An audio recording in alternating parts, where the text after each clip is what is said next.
Good evening. So, I wanted to make a video because I have a lot of things I want to say. That we have a lot of things that we want to say. And this will probably be a couple videos long because, of course, uploads take so long. And I don't know how long it will run. But I want to start out by speaking on angelic energy. And if you don't believe in angels, but you have an open mind and you want to know more, then stay.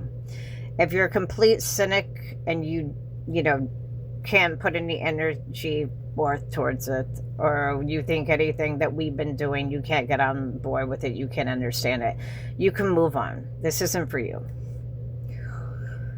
So I want to start first speaking about angelic energy. Yes, it exists. Then I want to talk about avatars and what avatars are. Avatars are human beings. I know people think of the animated characters that you create, your doppelgangers, all that good stuff. Avatars are human beings that are primed to receive energy. They're primed to receive energy, angelic energy. And they can be incarnations of an angel, and other angelic energies can come and join them in body.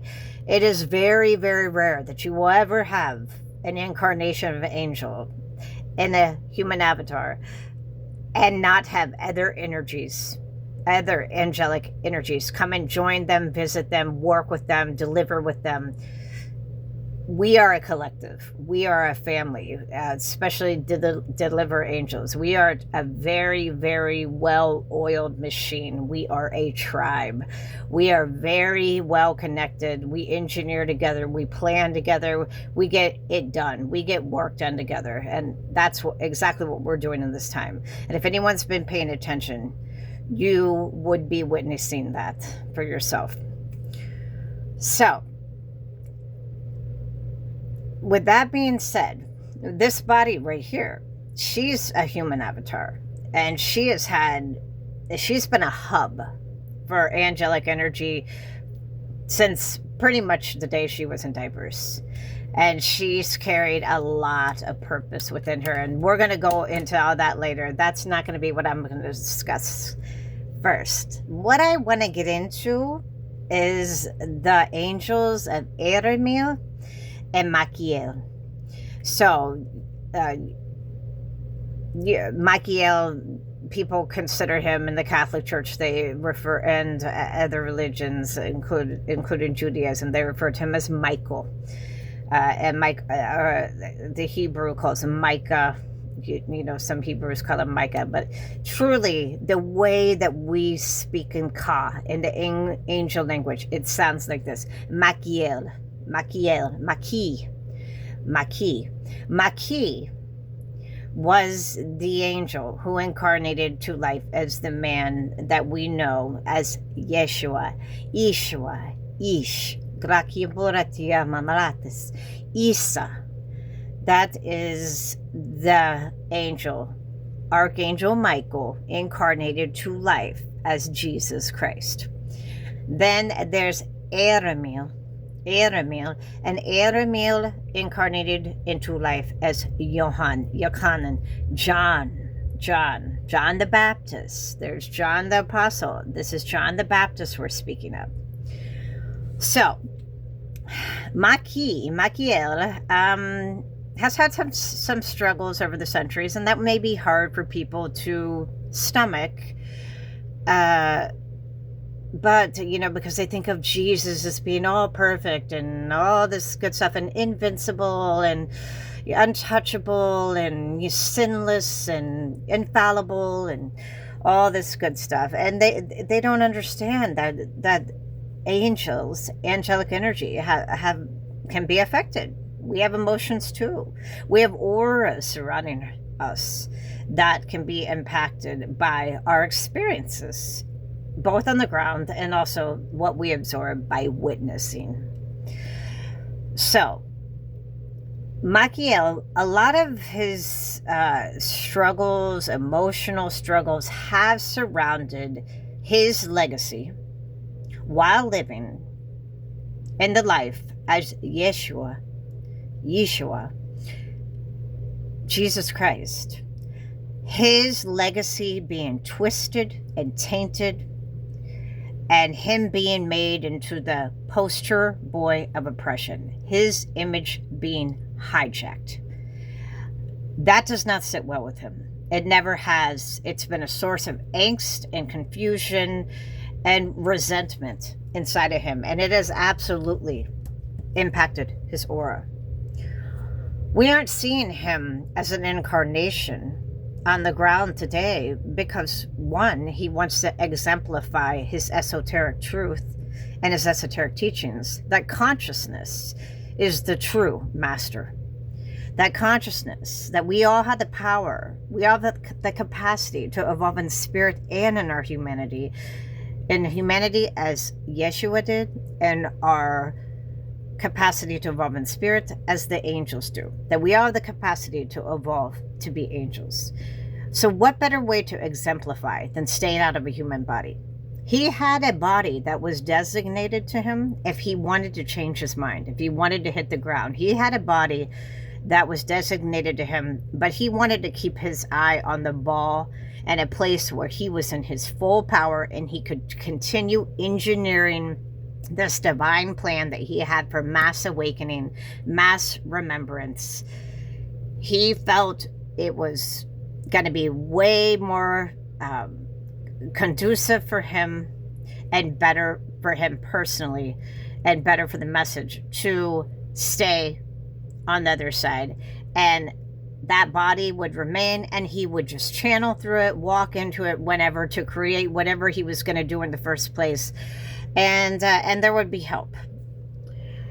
One of the greatest things that he wanted to do in this time, and it's kind of a surprise, it was kind of a surprise and something he planned for Jeremiel, Yohann, John, is that he wanted to highlight his power and how somehow the story between Yeshua and Yohann has gotten twisted, where it seems like that, Yohann was announcing to everybody that the man, the Son of Man, the Son of God is coming, and, he will be greater than me, and blah, blah, blah, all that stuff in Scripture. We all know the Scripture. And it's never set well with him. Because, honestly, Jeremiel is actually one of Maikiel's anchors and one of his mentors. He's always not been underneath them. We're all equal. It's just that he has done, they are so close, those two.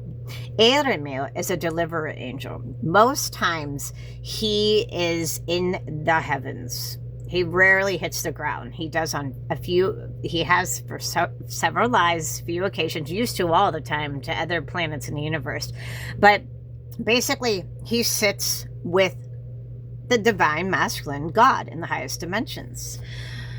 Maikiel goes between the heavens and the ground, When you hear that Maikiel is the closest thing to God, it's because he's closest to the deliverer angels as far as like energy between the channels, energy between the channels, highest dimensions. And then he has, Gabriel, Uriel, Raphael, Ophiel, a lot of other angels that go back and forth between the ground, like work on the ground, but also have access to the heavens, back and forth, in between dimensions. So when they say he's the closest thing to God, it's because he's doing a lot of work between the highest dimensions of the heavens and the grounds with human beings. So one of the things that he planned for this time, unbeknownst to Jeremiel, because Jeremiel had agreed to take an incarnation of a body. Jeremiel had agreed to go ahead and take an incarnation to get in the body. And he's had some famous ones.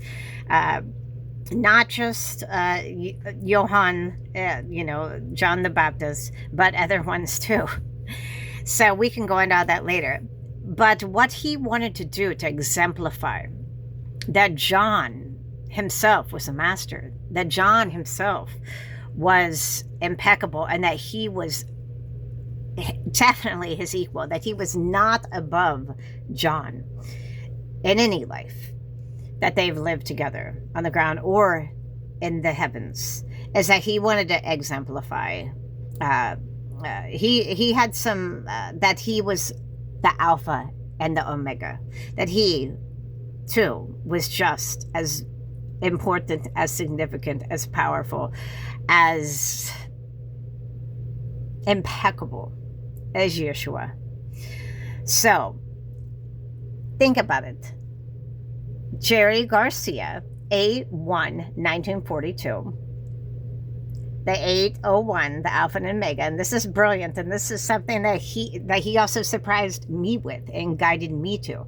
So Jerry had been born on 7/31/1942. It would have been 27/999, right? What did he do? He took him to the 801 because Maikiel pays attention to everything.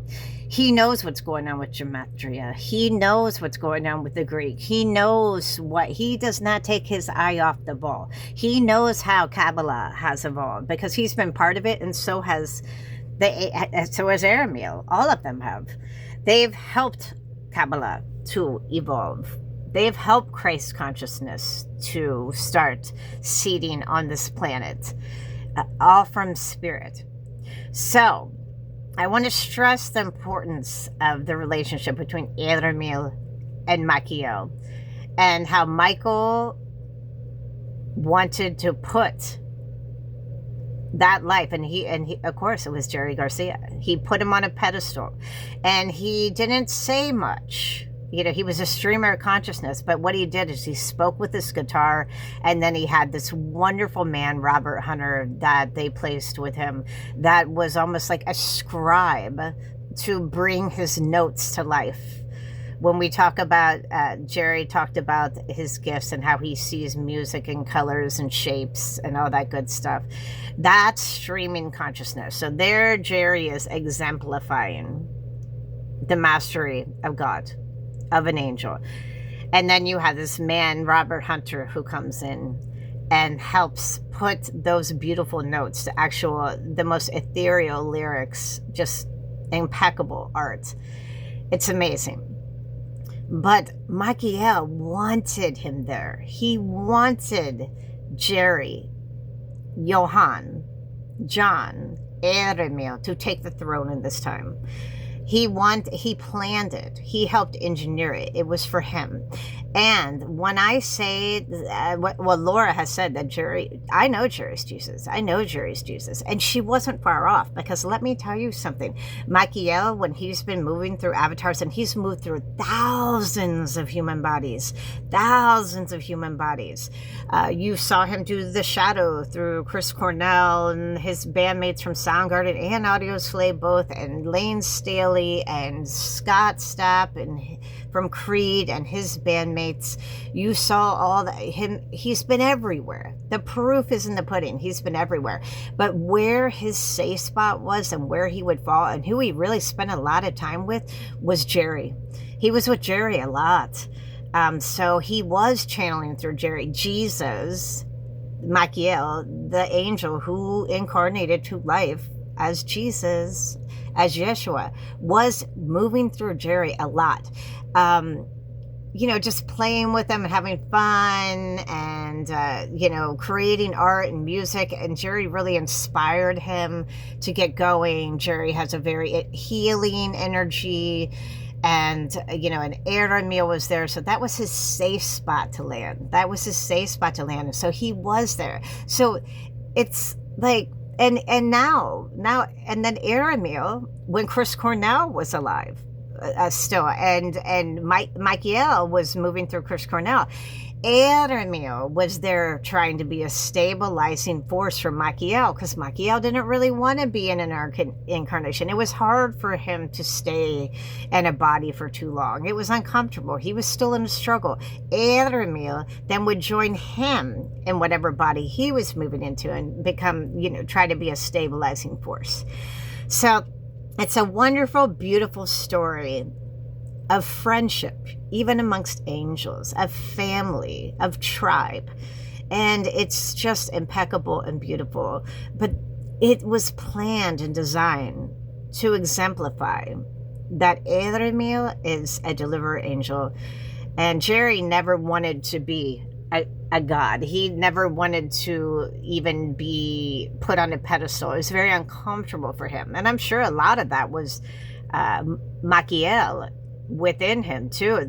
You know, he was a little chaotic, and I'm sure his energy impacted Jerry Garcia, the human being there with him in body, and you know, and Jeremiel allowing him to be there, a safe spot. You know, his energy has been really nervous. Laura's felt it too. I still feel it. Unsettled is what I would say, but he's doing better. He's healing.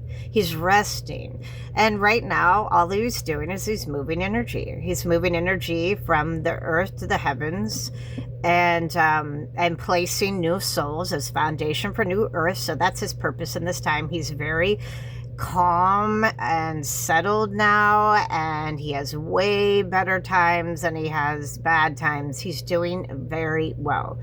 But I wanted to share that little tidbit because everybody's been confused why Laura thought Jerry was Jesus and this and that. Hey, she was on to something, because we as angels, we always check in on each other, and we work together, and we support each other, and we visit each other in body, and we give each other what we need.